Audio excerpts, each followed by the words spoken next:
Today's video covers a major and honestly surprising development in the gaming industry, as Epic Games, the company behind one of the most successful games of all time, Fortnite, has announced it is laying off over 1,000 employees, and the reasoning behind it raises some serious questions about not just Fortnite's future, but the direction of the gaming industry as a whole. According to CEO Tim Sweeney, the company is currently spending significantly more money than it is bringing in, and a major factor behind that is what he described as a downturn in engagement with Fortnite that has been ongoing since 2025. That's a huge statement, especially considering Fortnite has been seen for years as an unstoppable force in gaming. But what this shows is that even the biggest live service games in the world are not immune to burnout, changing player habits, and increased competition for attention. What makes this situation even more interesting is the timing, because this announcement comes just 1 week after the launch of a highly anticipated new Fortnite season and shortly after a controversial decision to raise the price of V-Bucks, the game's in-game currency, which sparked backlash from the community.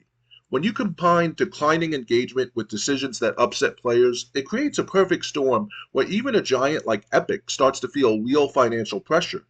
Sweeney made it clear in his message that these layoffs are part of a larger effort to stabilize the company, including over $500 million in cost reductions across contracting and marketing, along with a slowdown in hiring, which signals that this is not a short-term issue, but a broader restructuring of how Epic operates going forward.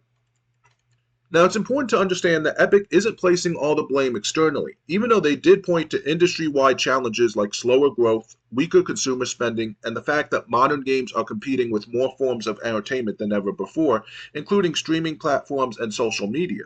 At the same time, Sweeney openly admitted that some of the issues are unique to Epic itself, specifically stating that the company had struggled to consistently deliver what he called Fortnite magic with every season.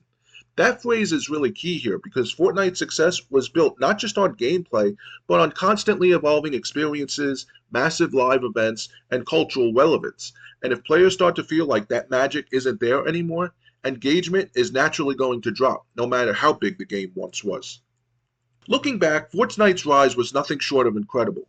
Originally launched in 2017 as a player versus environment zombie survival game, it exploded into a global phenomenon after adding a battle royale mode inspired by games like PlayerUnknown's Battlegrounds. From there, it became more than just a game, turning into a platform that hosted concerts, crossovers with major franchises, and live events that brought millions of players together at the same time. But that evolution also created a challenge, because once you set that level of expectation, you have to keep topping yourself, and that becomes harder and harder over time. Epic has tried to expand Fortnite beyond its shooter roots, especially with the 2023 Big Bang relaunch that introduced LEGO modes, racing, and music experiences.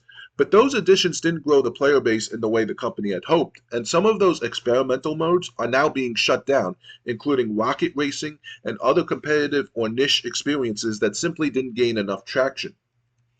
At the same time, Fortnite is facing stronger competition than ever, particularly from platforms like Roblox, which continues to dominate with a massive and highly engaged player base driven by user-generated content.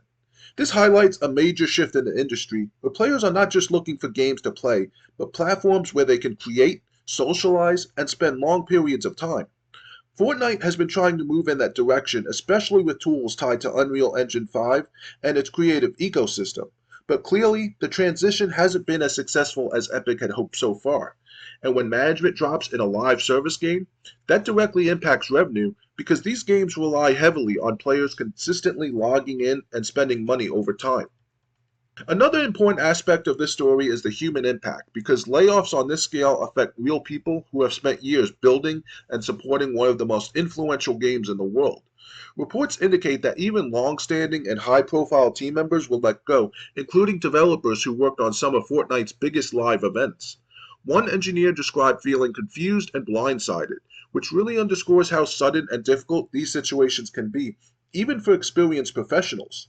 Epic has stated that affected employees will receive at least 4 months of base pay, healthcare coverage, and accelerated stock options, which is important support, but it doesn't change the fact that this is a major disruption for a significant portion of the company's workforce.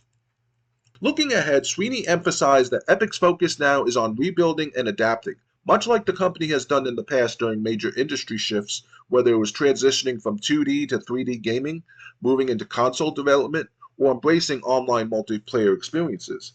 The plan moving forward includes doubling down on creating stronger seasonal content for Fortnite, improving development tools, and preparing for the next generation of technology with future iterations like Unreal Engine 6. Interestingly, Sweeney also made it clear that these layoffs are not related to artificial intelligence, which has been a growing concern across the industry, and instead framed this as a financial and strategic adjustment rather than a technological replacement of workers. When you take a step back, this situation really says a lot about where gaming is right now, because if a game as dominant as Fortnite can experience a noticeable decline in engagement, it shows just how volatile the live service model can be. Players have more choices than ever, their attention is split across multiple platforms, and expectations are constantly increasing. For developers, this means the margin for error is smaller than ever, and even small missteps can have major consequences over time.